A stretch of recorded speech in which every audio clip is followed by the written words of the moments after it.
সকল অবগত আছি, একজন আইনজীবী, সরকারি আইনজীবী ইসকনের হামলায় তিনি হত্যা হয়েছেন, তাকে খুন করা হয়েছে।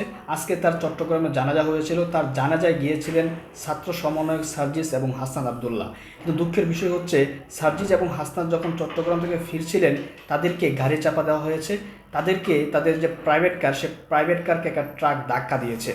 যদিও কোনো হতাহতের ঘটনা ঘটেনি, তোমরা নিউজটা পড়ে বিশ্লেষণ করব, এটা কি শুধুই মাত্র একটা নিছক ঘটনা, নাকি এর পিছনে কোনো ষড়যন্ত্র থাকতে পারে। চট্টগ্রামে হাসনাত সার্জিসের গাড়িতে ট্রাকের ধাক্কা। চট্টগ্রামের লোহাগাড়া থেকে ফেরার পথে দুর্ঘটনার শিকার হয়েছেন বৈষম্য বিরোধী ছাত্র আন্দোলনের আহ্বায়ক হাসনাত আবদুল্লাহ ও সার্জিস আলমের গাড়ি। বহরের সাথে ধাক্কা একটি প্রাইভেট কার। আইনজীবী সাইফুল ইসলাম আলিফের জানাজা শেষে ফিরছিলেন তারা। বুধবার 27 নভেম্বর সন্ধ্যায় চট্টগ্রাম কক্সবাজার মহাসড়কে চুন্তি ইউনিয়নের কাজী রাস্তার মোড়ে এই ঘটনা ঘটে। এই ঘটনায় কেউ হতাহত হয়নি জানিয়ে লোহাগাড়া থানার ভারপ্রাপ্ত কর্মকর্তা আরিফুর রহমান বলেন, সড়কে একটি মোড় থেকে বাঁক নেওয়ার সময় একটি ট্রাক প্রাইভেট কার আরেকটিকে ধাক্কা দেয়। গাড়ির সামনের অংশ ক্ষতিগ্রস্ত হয়েছে। এটি দুর্ঘটনা নাকি নাশকতা তা যাচাই বাছাই করা হচ্ছে। দর্শক, নিউজটা আপনারা দেখেছেন, তাদেরকে ধাক্কা দেওয়া হয়েছে মোড় ঘোরার সময়। এই যে গাড়ি চাপা দিয়ে শত্রুকে হত্যা করা, মানুষ হত্যা করা, এটা কিন্তু ভারতের রয়ের একটা পুরনো স্টাইল।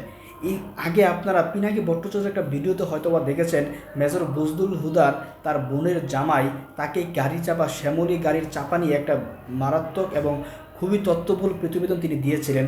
অর্থাৎ তিনি বোঝানোর চেষ্টা করেছিলেন যে গাড়ি চাপা দিয়ে মারা এটা রয়ের একটা স্টাইল। তো আমরা দেখতেছি হাসনাত এবং সার্জিস তারা ভারতের বিরুদ্ধে কতটা অবস্থান নিয়েছে এবং হাসিনার বিরুদ্ধে কী কাজ করতেছে এবং ইসকন নিষিদ্ধের দাবি তারা এখন করতেছে।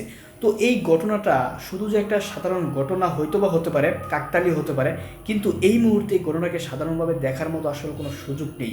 দেশের বিরুদ্ধে যে ষড়যন্ত্র চলছে, দেশের বিরুদ্ধে যেই অরাজকতা চলছে, এটা অবশ্যই যাচাই বাছাই করা উচিত, সুষ্ঠু তদন্ত করা উচিত, ট্রাক ড্রাইভারকে জিজ্ঞাসাবাদ করা উচিত আসলে এর পিছনে কিছু আছে কিনা। যদি থাকে তাহলে অবশ্যই সেটার বিরুদ্ধে ব্যবস্থা নেওয়া, আর যদিও না থাকে, আমরা মনে করতেছি এমন হয়তো বা হয়নি, কিন্তু আমরা এরকম মনে করতেছি, কিন্তু এমনটা হলেও হতে পারে।